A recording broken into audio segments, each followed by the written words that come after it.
म्हणजे तेव्हा त्या दिवशी पण थोडं एवढं डिटेक्ट नव्हतं झालं की तिला म्हणजे तिची किडनी फेल आहे वगैरे. तो क्षण मी कधीच नाही विसरणार, कारण की एका बेडवर ही होती आणि एका बेडवर माझा भाऊ झोपलेला. माहिती आहे का डायलिसिस म्हणजे काय असतं?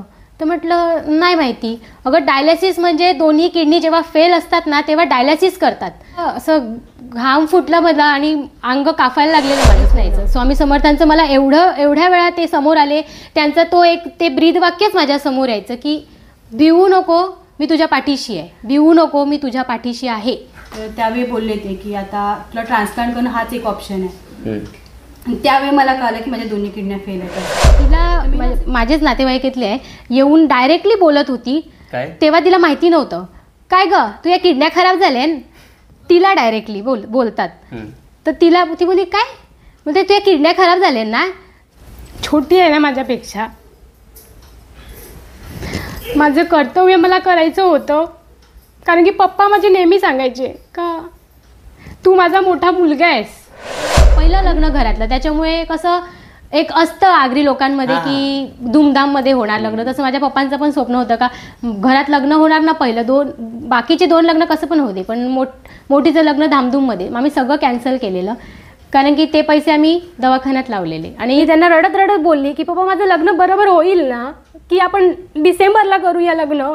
पप्पा बोलले की नाही आपण आताच करूया, जे काय होईल ना ते आताच करूया. त्या माणसाने ना आमचं त्याच्याशी नातं आहे ना त्याच्याशी बोलणं आहे. त्याने आम्हाला एक मदत केली, कॅश ती पण. आणि माझी भेट झाली प्रमोद दळवी यांच्याशी.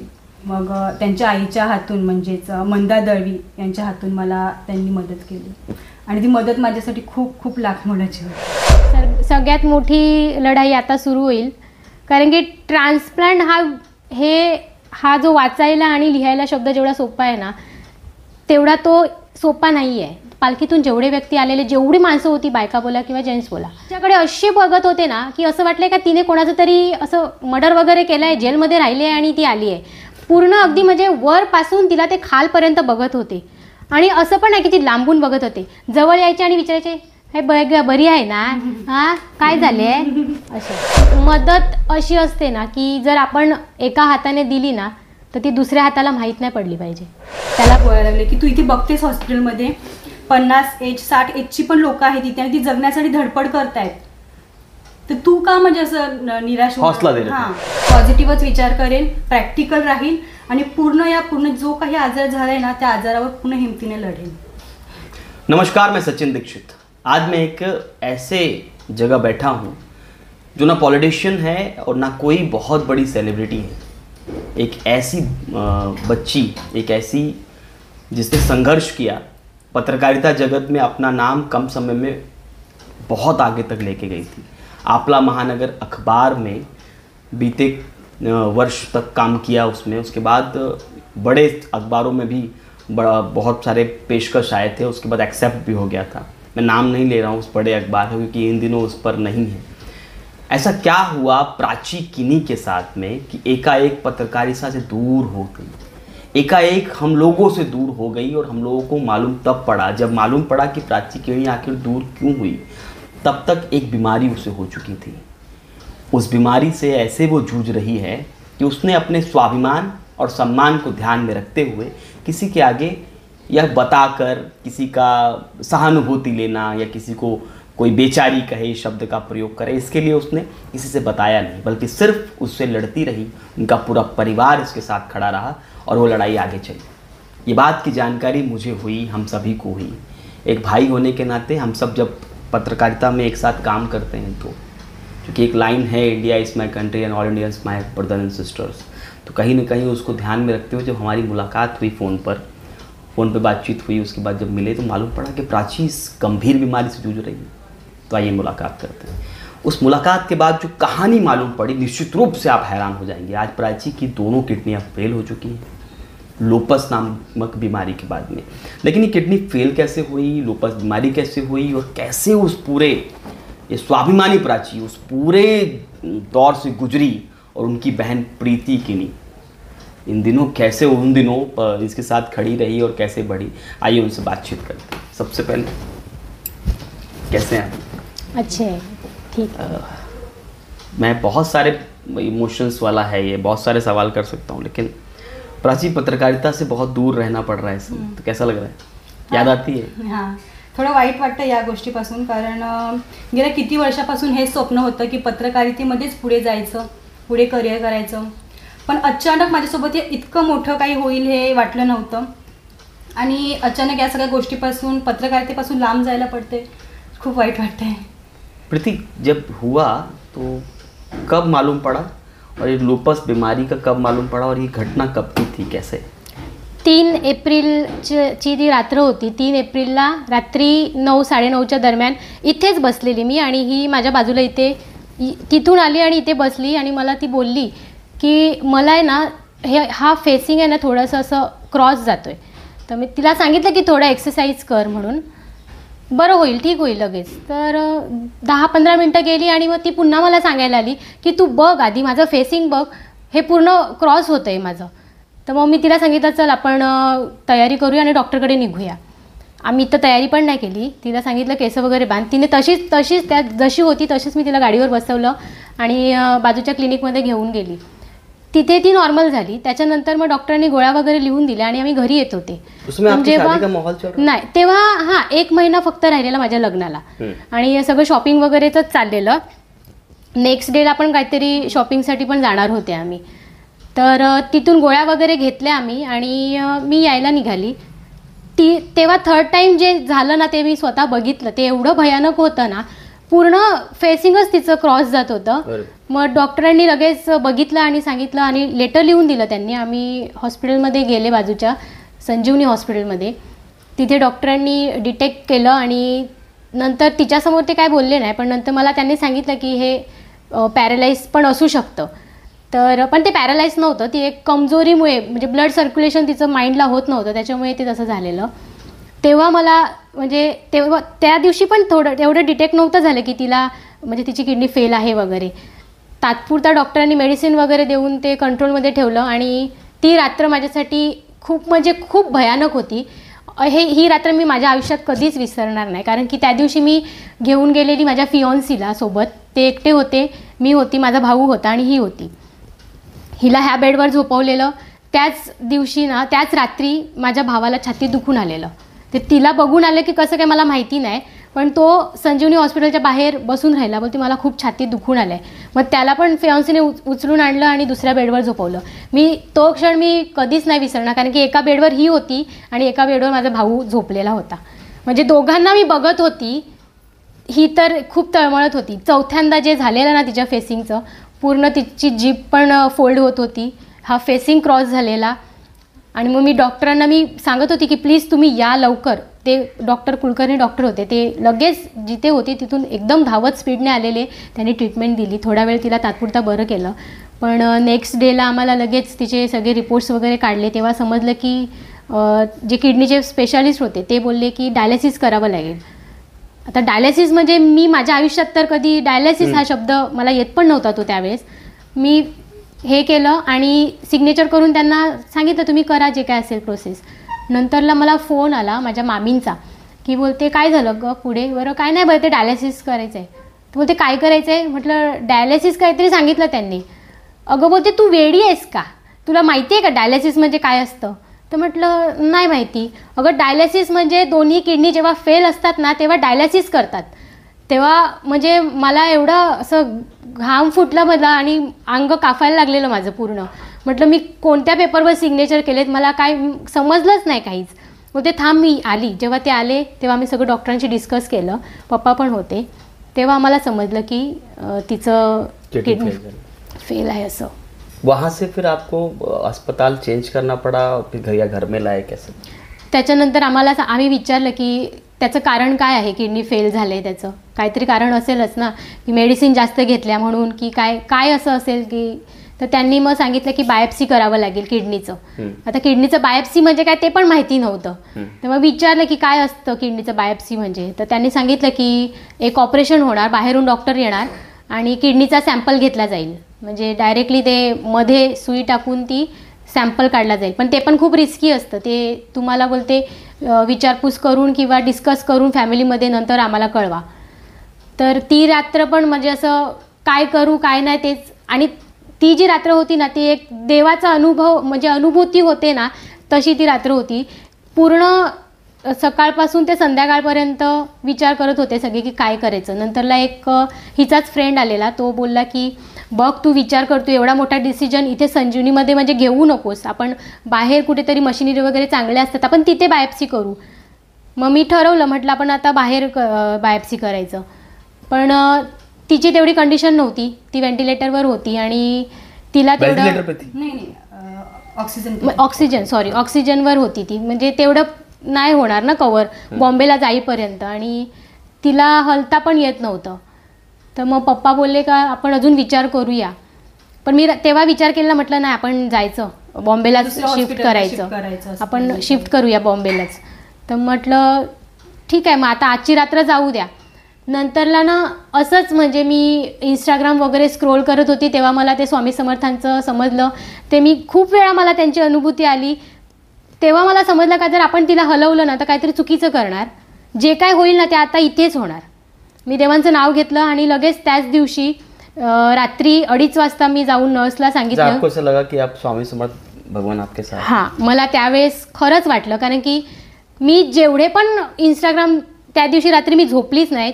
ती होती हॉस्पिटलमध्ये, तिच्या पायाजवळ मी झोपलेली खाली.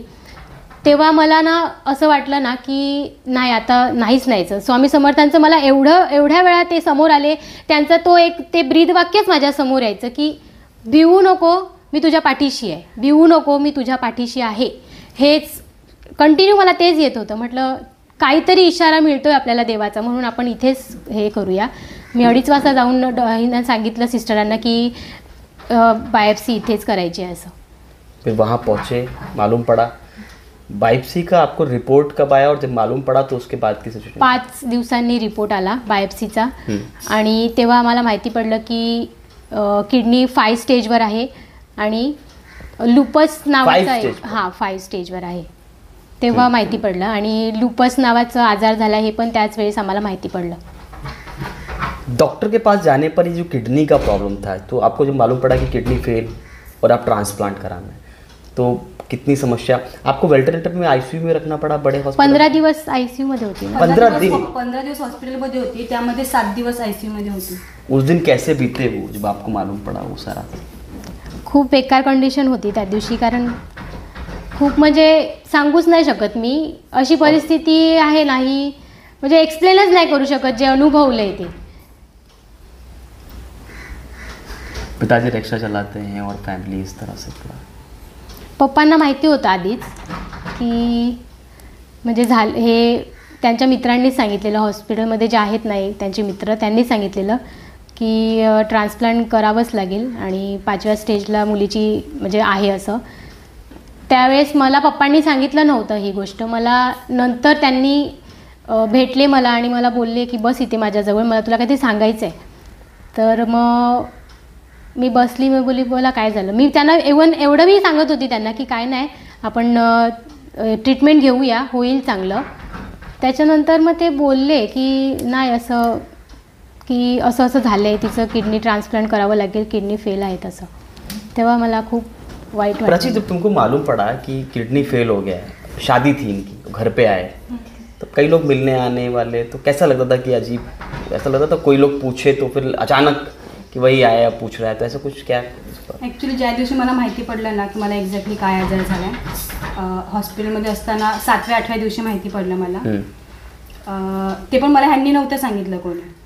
मी डायलिसिस सेंटरमध्ये होती आणि मला तिथले एक जे आहेत ते बोलले की तू खूप वेळ घालवला, आता वेळ हातातून निघून गेले तुझ्या. तर मी बोलले नक्की काय झालं आहे.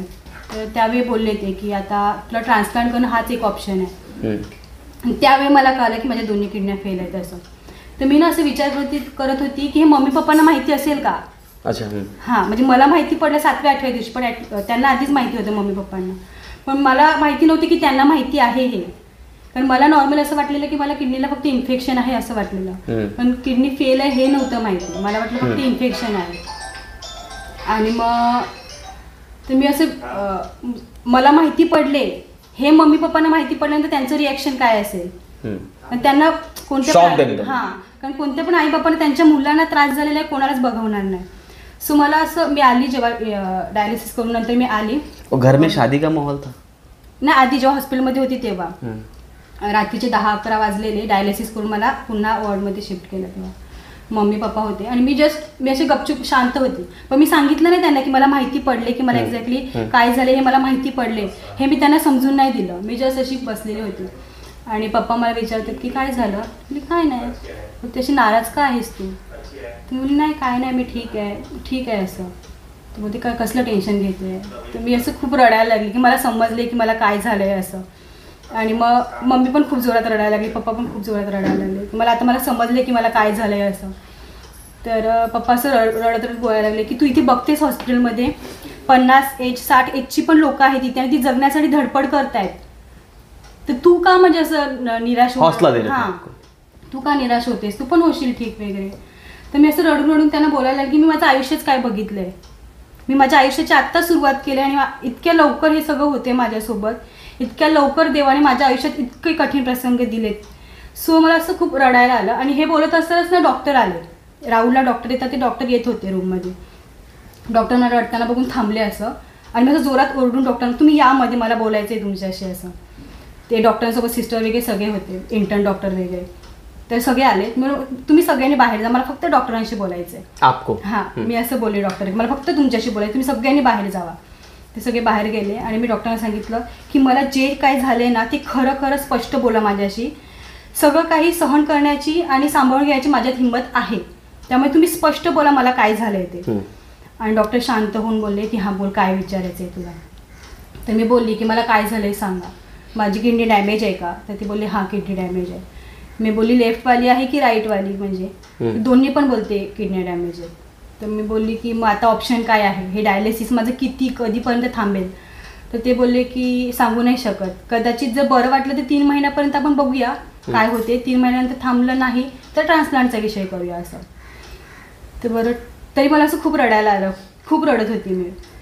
तर ते मला एक वाक्य बोलले की तू का रडतेस, तुला पुन्हा नॉर्मल लाईफ जगण्याची एक संधी आहे, ट्रान्सप्लांट करून तू पुन्हा एक तुला जीवन मिळू शकते. अशी दुनियेत किती लोक आहेत की त्यांना अचानक ॲक्सिडेंट झाला, ऑफ झाले, नाही ना पुन्हा संधी जगण्याची वेळ. अशी किती लोक आहेत की ज्यांच्याकडून अचानक आयुष्य निघून जातं, तुला पुन्हा संधी मिळते ना जगण्याची. मी आज ते डॉक्टर स्वतः बोलते मी आहे, मी इथून गेलो, माझा ॲक्सिडेंट झाला, मी गेलो, मग काय. माणसाच्या आयुष्याची कोणीच गॅरंटी नाही देऊ शकते कोण किती जगणार आहे, त्यामुळे तुला पुन्हा संधी मिळते, तू हिंमत ठेव, तू होशील बाई. आणि त्या दिवशी मी ठरवलं की मी पॉझिटिव्हच विचार करेन, प्रॅक्टिकल राहील आणि पूर्ण जो काही आजार झाला है ना त्या आजारावर पूर्ण हिमतीने लढेन. घर पे आने के बाद में परिवार रिश्तेदार ये सब मिले प्रीति, कभी तो ऐसा लगा कि नहीं बहुत हो गया अभी? अजिबात नाही वाटलं. बस छोटी आहे ना माझ्यापेक्षा, माझं कर्तव्य मला करायचं होतं. कारण की पप्पा माझे नेहमी सांगायचे का तू माझा मोठा मुलगा आहेस आणि हे लहान आहेत ना माझ्यापेक्षा, मग त्यांच्यापुरतं जे माझं कर्तव्य होतं ते मला करायचंच होतं.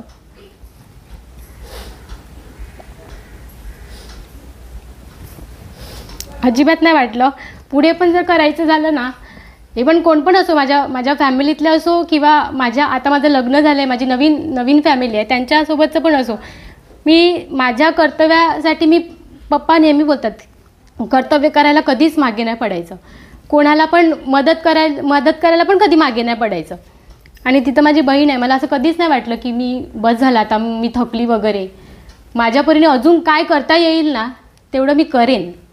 हिम्मत, हो, कुछ भी हो जाए. हो. डरेंगे. आली ना हॉस्पिटलमधून, म्हणजे तिचं लग्न होतं आणि इव्हन अच्छा लड़ भी रहे थे आप कई लोगों से? हाँ, आम्ही तिची चिडचिड झालेली. कहानी क्या है?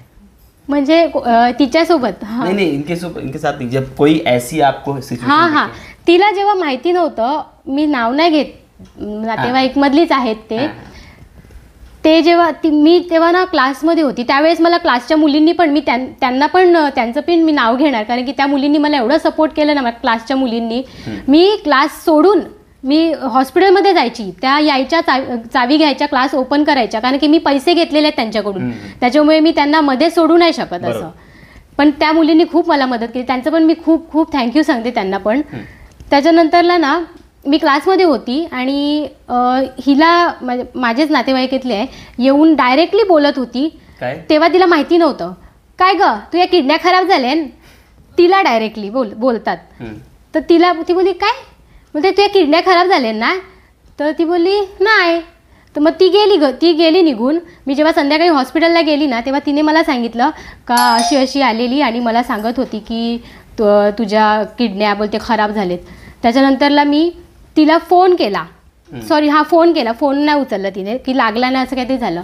पण नंतर मी तिला मेसेजवर खूप काय काय बोलली, कारण की ते चुकीचं होतं. तुम्ही नातेवाईकाला विचारा, मला विचारायला पाहिजे होतं. तुम्ही डायरेक्ट जाऊन तिला कसं काय विचारायचं? मी ह्याची एवढी तरी थोडीशी अक्कल पाहिजे होती ना माणसाला की तुम्ही पेशंटसोबत आहेत ते तिच्याशी कसं काय ते डिस्कस करायचं. अच्छा, ऐसी सिचुएशन में कभी कभार देखने को मिलता है अपना कौन है पराया. खूप खूप समजलं आम्हाला. ह्या वेळेस आम्हाला बाहेरची लोकं आणि जी घरातली लोकं आहेत ना, कोण आपलं आहे कोण बाहेरचं आहे ना, ते खूप अनुभवायला मिळालं. खूपच. एक कोई कहानी याद आ रही जिसमें ऐसा लगा की ये हो आहे ना. जैसे एक वेळेस मला तिच्यासाठी ब्लड हवं होतं. जो एक माणूस येऊन बोलायचा की मला सांगा कधी पण मी देईन ब्लड. एक नाही दोघा तिघांनी सांगितलेलं की कधी पण ब्लड लागलं ना तर सांगा, मी ब्लडचं करेन, मॅनेज करेन. जेव्हा सिरियसलीमध्ये मला गरज होती ना ज्यावेळेस ब्लडसाठी, माझा भाऊ नालासोपाराला 3 वेळा जाऊन आला ब्लडसाठी, कुठे कुठे फिरत होता. मी इथे क्लासमध्ये होती आणि मी क्लासमधून लोकांना फोन करत होती ब्लडसाठी. मी त्यांना पण फोन केला. ते बोलतं मी इकडे आहे, आज जमणार नाही, हे आहे ते आहे, सगळं काय काय सांगितलं. आणि ते मोठा माणूस होता नाही असंच म्हणजे ओळखीचेच परिचयाचेच होते. त्याच्यानंतर बरं मी काय करू आता, मला काय सुचतच नव्हतं कारण की तिचं डायलिसिस थांबलेलं आणि ब्लड खूप नीड होती त्या दिवशी ब्लडची. आणि तिचं ब्लड ग्रुप पण असा आहे की फक्त तोच लागणार ब्लड. त्याच्यामुळे ना मला ना माझ्या क्लासमध्ये ना मुली बसलेल्या त्या ऐकत होत्या की ताई काय झालं, तुला ब्लड हवं आहे का? म्हटले हो. त्याच्यातली एक मुलगी उठली, तिचं पण तिच्या भावाचा तो एक ओ पॉझिटिव्ह म्हणून तो ब्लड ग्रुप होता. तिने त्याला फोन लावला, ती त्याच्यासोबत गेली, जाऊन बसायला दोघांनी ब्लड डोनेट केलं. तेव्हा ते ब्लड मिळालं आणि तिचं डायलिसिस पुन्हा ते चालू झालं. तो स्वामी समर्थ भगवान हर समय आपके साथ में कहीं न कहीं सोबतच होते. अच्छा, इसमें जब आपको ये मालूम पड़ा कितना खर्चा आएगा, उस समय लगभग पहले भी आप जूझ चुके थे, उससे पहले आपकी शादी, फिर घर बनवाना. लग्नासाठी म्हणजे आम्ही कसं इमर्जन्सी डायरेक्टली आलं ना, एवढं आता बिमारी कोणाला होते ती सांगून तर नाहीये. लग्नासाठी आम्ही पैसे जमवलेले जे होते ना ते सगळेच म्हणजे ते आम्ही दवाखान्यातच घालवले. शादी में उतना पैसा लगाया ही नाहीच. आम्ही सगळं ठेवलेलं म्हणजे पहिलं लग्न घरातलं, त्याच्यामुळे कसं एक असतं आगरी लोकांमध्ये की धूमधाममध्ये होणार लग्न. तसं माझ्या पप्पांचं पण स्वप्न होतं का घरात लग्न होणार ना पहिलं, बाकीचे 2 लग्न कसं पण होते पण मोठीचं लग्न धामधूममध्ये. आम्ही सगळं कॅन्सल केलेलं कारण की ते पैसे आम्ही दवाखान्यात लावलेले आणि गरजच होती. लग्न काय एवढं मंदिरात पण होतं, धामधूममध्ये होणं आणि मंदिरात होणं सारखंच असतं. बहन के लिए कुछ भी करे. हो. प्रीति, जब आपको ये चूंकि शादी का माहौल था घर पे, तो एक होता है ना कि अब चूंकि आपने कहा ही था कि पिताजी के मन में था कि हर्षोल्लास के साथ शादी करेंगे, तो वो रोचक वो माहौल बना कि ऐसे ही सब? मनात खूप होतं आणि खूप म्हणजे असं विचार केलेला, स्वप्न पण होती खूप खूप की लग्न कसं होणार वगैरे. पण सिरियसली सांगते, लग्न असं झालं ना, म्हणजे झालं लग्न, मला तरी माहिती नाही का माझं लग्न झालं आहे. कारण की जेव्हा हिला दवाखान्यात ठेवलेलं ना त्याच्यानंतरची जी घरात परिस्थिती होती ना ती खूप म्हणजे बघण्यासारखी. बाहेरून जरी कोणी आलं ना तर ती विचार करतील की हे काय आहे घरात. म्हणजे मी इथे ह्या कोपऱ्यामध्ये मी आरी वर्क करते, तर मी ते माझ्या मम्मीचं ब्लाऊज भरत होती, तिथे बसलेली. त्या दिवशी तिने मला रात्री ते सांगितलेलं. तसंच मी ते ठेवलेलं ना, ते 15 दिवस जेवढी ती हॉस्पिटलमध्ये होती ना तेवढे 15 दिवस ते ब्लाऊज म्हणजे रिंगला तिथेच होतं. ती सुई पण तशीच होती, ते मणी पण त्याच्यावर पडलेले तसेच होते. त्याच्यानंतर ना कपडे धुवायला कोण होतं, मदत करायला यायचे माझ्या काकी वगैरे, पण त्यांचं पण संसार आहे ते तिकडे पण बघतील. झाडू पण मारायचं, फक्त असं वरून वरून झाडू मारायचा आणि तेवढंच. त्याच्यानंतरला आम्ही जेव्हा दवाखान्यातून आलेले ना तेव्हा घरात असे हे झालेले, पूर्ण जाळी झालेल्या. 15 दिवसांपर्यंत साफच केलेलं नव्हतं इवन. आणि माझं 5-6 दिवसांनी माझं लग्न आहे. काय घालायचे कपडे ते पण माहिती नव्हते, ब्लाऊज पण शिवलेले नव्हते. इवन लग्नाला उभी राहणार आहे मी तर ते लुगडं पण मी आणलेलं नव्हतं. म्हणजे ते सगळं झालेलं आणि मी एवढं होतं की साड्या वगैरे फक्त घेऊन ठेवलेल्या. आणि ना हिला जेव्हा आणलं दवाखान्यातून ना, मी बेडरूममध्ये सगळं घेऊन पसारा घेऊन बसलेली आणि मी बघत होती सगळं असं की कोणती साडी आहे ही, कोणती मला घालायची आहे, ह्याच्यावरचं ब्लाऊज कसं शिवायचं आहे किंवा कुठे द्यायचं शिवायला वगैरे. मी ते सगळं बघून मला एवढं फ्रस्ट्रेट झालं ना की मी खूप रडत होती. पप्पा तिथून जात होते, पप्पानी परत रिटर्न आले, मला बोलले की काय झालं. तर मी त्यांना रडत रडत बोलली की पप्पा माझं लग्न बरोबर होईल ना, की आपण डिसेंबरला करूया लग्न.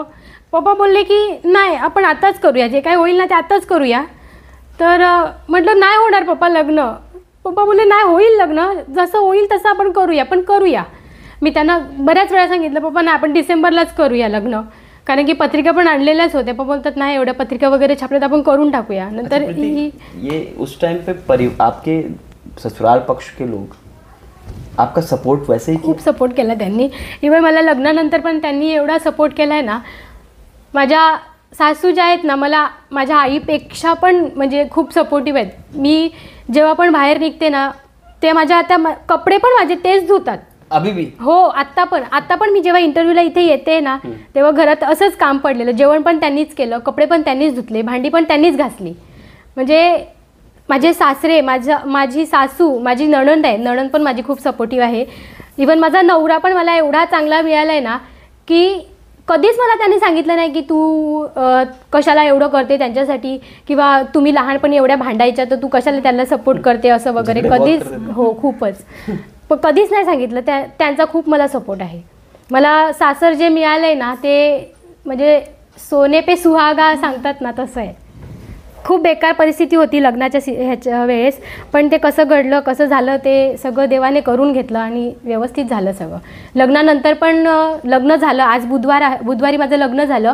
गुरुवार जाऊन शुक्रवारी ना आपण गेले, शुक्रवारी अंगाची हळद पण नव्हती गेली, बांगड्यांचा धागा पण नव्हता गेला. मी आणि माझा नवरा दोघांच्या पण अंगाची हळद नव्हती गेली. हिला घेऊन आम्ही मीरा रोड ना दहिसरला गेलेले. तिचं ऑपरेशन होतं फिस्टोलाचं, ते करायला आम्ही गेलेले. पण त्यांनी घरातल्याने एकदा पण सांगितलं नाही की 5 दिवस नाही बोलले की 5, कारण की नवीन नवरी आमच्याकडे ना रात्रीचं नवरा नवरी बाहेर नाही निघत आणि आम्ही रात्रीच गेलेले 8:30ला ना 8:30 वाजता आम्ही गेलेले. 5 दिवस बाहेर आणि दुसऱ्या दिवशीच निघालेले आम्ही. पण त्यांनी कधीच नाही सांगितलं की नाहीच जायचं, आता तुझं लग्न झालंय, तू इकडची झाली आहे वगैरे, असं कधीच नाही बोलले. ते आता पण नाही बोलत. ते मला माझी सासू मला सांगत असते की मी इकडचं काम करेन, तू जा घरी जा. हां तू घरी जा, सगळं करून ये, जे काय असेल ते तू पटापट करून ये असं बोलतात. मतलब एक अच्छे परिवार आपको मिला था, सपोर्ट. खूप. उसके बाद ऐसा लगा नहीं कि पैसे ख़त्म हो रहे हैं, कैसे होगा, क्या उसमें एस्टिमेट दिया गया? अचानक जब एस्टिमेट दिया होगा हाथ में कि 18 लाख 17 लाख या उससे आसपास, तो फिर लगा होगा ना कि अब हिम्मत कैसे करेंगे. तो ये पैशाचं डिस्कशन हे फक्त माझ्यामध्ये आणि पप्पांमध्ये व्हायचं. मी पप्पांना सांगायची. त्यावेळेस ना अशी पण परिस्थिती झालेली की ही दवाखान्यात जेव्हा होती ना तेव्हा टिफिन वगैरे न्यायचं आणायचं काम माझे मम्मी आणि भाऊ करत होते.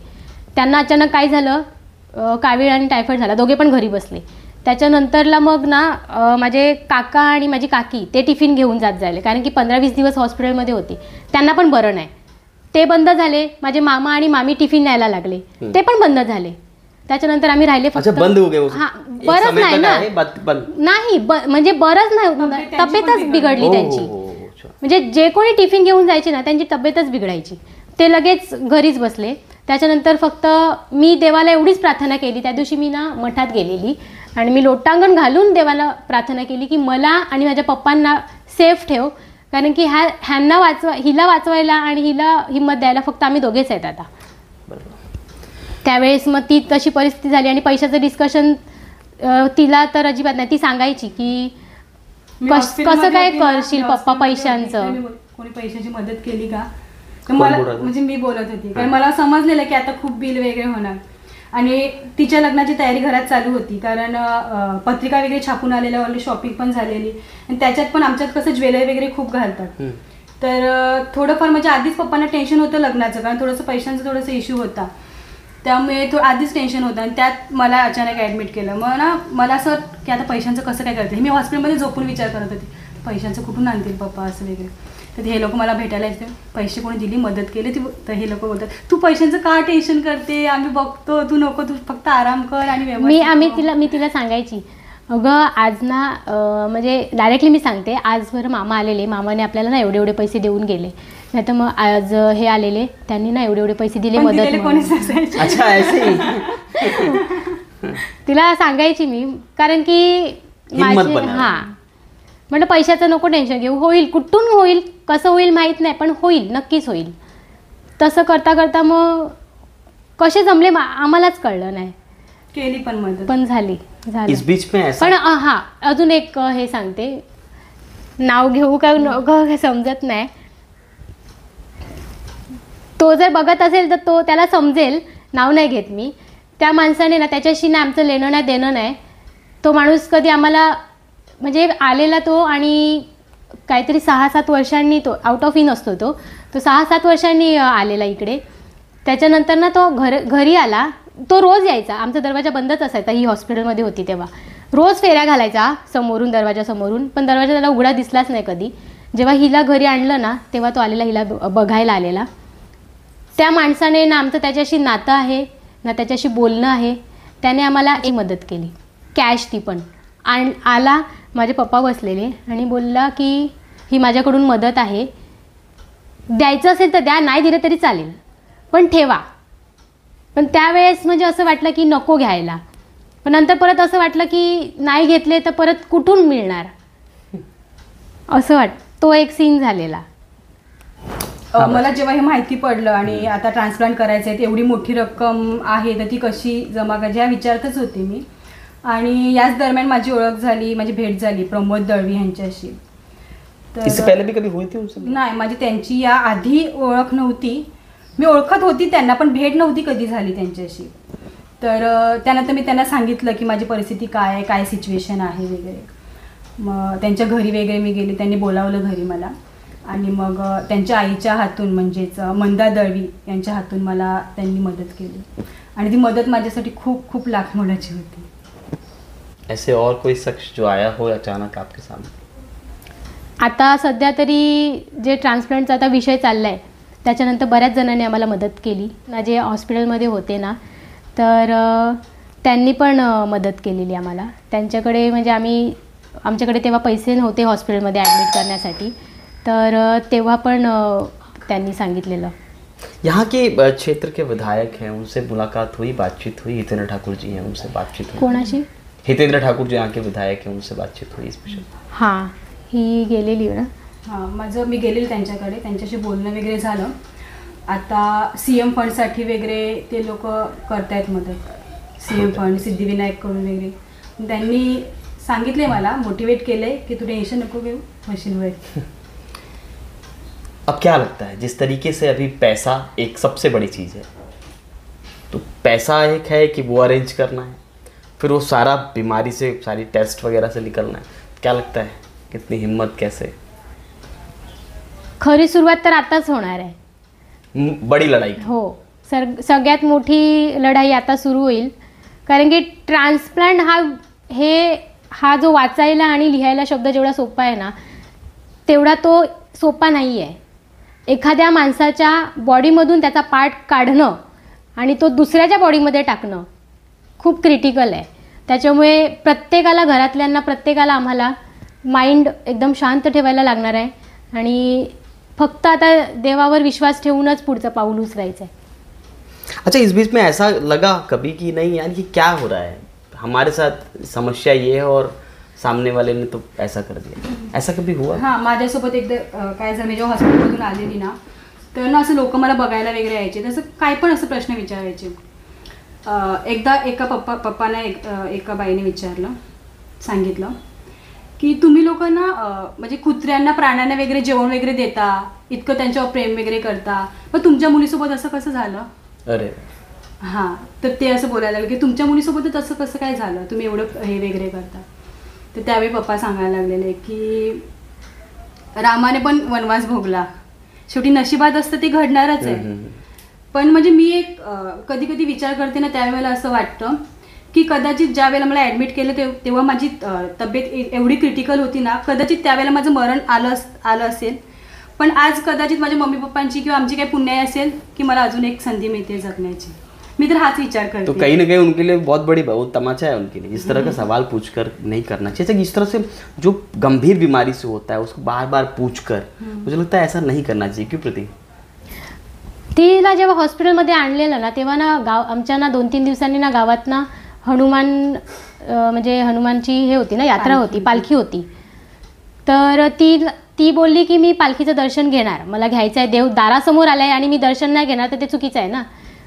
तर तिने तयारी वगैरे केली, मस्त बसली ओटीवर. आणि जेव्हा बसलेली ना, ते ओटीवर जेव्हा बसलेली ना, पालखीतून जेवढे व्यक्ती आलेले, जेवढी माणसं होती, बायका बोला किंवा जेंट्स बोला, तिच्याकडे असे बघत होते ना की असं वाटलं का तिने कोणाचं तरी असं मर्डर वगैरे केलं आहे, जेलमध्ये राहिली आहे आणि ती आली आहे. पूर्ण अगदी म्हणजे वरपासून तिला ते खालपर्यंत बघत होते. आणि असं पण आहे की ती लांबून बघत होते. जवळ यायचे आणि विचारायचे, हे बरी आहे ना, हां काय झाले असे. म्हणजे तुम्ही सांगा ना, हिंमत द्या ना तुम्ही की काय नाही, हे छोटं आहे, होईल तू बरी, असं बोला ना तुम्ही. बरोबर. बिचारी ग, काय झालं ग, काय गरज आहे तुम्ही का म्हणजे आप होती तो क्या करती? गुस्सा नहीं आता? गुस्सा मी तर मी एक्सप्लेन पण नाही करू शकत की मी काय सांगितलं असं. माझं डोकं खूप गरम आहे, त्याच्यामुळे मी कोणाशी पण आता खूप शांत झालंय. आता मी कोणाला काही बोलत नाही जास्त. ठीक आहे, सिच्युएशन से निकली, बाद में लड़ेंगे आपण. आता त्यांच्याशी नाही लढायचंय. आता माझ्या मनामध्ये एकच हे आहे, मी तिला पण नेहमी सांगते की आपण कुठे कमी पडले, पैशाच्या मागे कमी पडले. आता आपल्याकडे जर पैसे असते तर आपण लोकांकडे म्हणजे असं मागणं हे चुकीचं नाही आहे, ती मदतच झाली. पण जर पैसे असते तर आता न कोणाला सांगता जाऊन ॲडमिट केलं असतं, जे काही प्रोसेस आहे ती पटापट केली असती आणि झालं पण असतं. अच्छा, मदद दो प्रकार की होती है. एक जो करता है वो मालूम पड़ता है, एक जो जताता है. तो जताने वाले कितने थे और बिना कहे वाले कितने थे? होते असे. पण आता विचार करतोय की जाऊ दे, आपल्यालाच गरज आहे. त्याच्यामुळे त्यावेळेस वाटलेलं की तेव्हा असं वाटलं की म्हणजे असं स्वाभिमान कुठेतरी, स्वाभिमानला आपल्या ठेच लागली की सगळे म्हणजे त्या सगळ्यांसमोर झालं ते सगळं सीन. तेव्हा खूप वाईट वाटलेलं, तिला पण वाईट वाटलं, ती रडत होती. नंतर मी तिला समजावलं की बघ प्राची, आपल्यालाच गरज आहे, त्याच्यामुळे आता फेस करावाच लागेल. कुछ तो उनके लिए बोलना चाहिए. क्या लगता है? एक सीख सबके लिए, मतलब ऐसा इन जनरल अगर आप किसी की सहायता कर रहे हो, किसी की भी, कल हम किसी के लिए करते हैं, तो क्या नहीं करना चाहिए? क्या लगता है? मदत अशी असते ना की जर आपण एका हाताने दिली ना तर ती दुसऱ्या हाताला माहीत नाही पडली पाहिजे. त्याला मदत बोलतात. आणि तुम्ही जर एखादी गोष्ट एखाद्याला मदत करत असाल ना, तर तुम्ही ही मदत केली आणि तुम्ही सांगणार की मी हिला एवढी मदत केली, तेवढी मदत केली.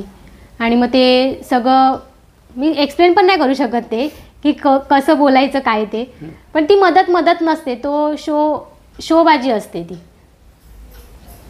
शोबाजी नहीं करना चाहिए, नाही करायला पाहिजे. करते तो चुकीचं आहे ते. ठीक है, क्या कहना है आपको लोगों के लिए?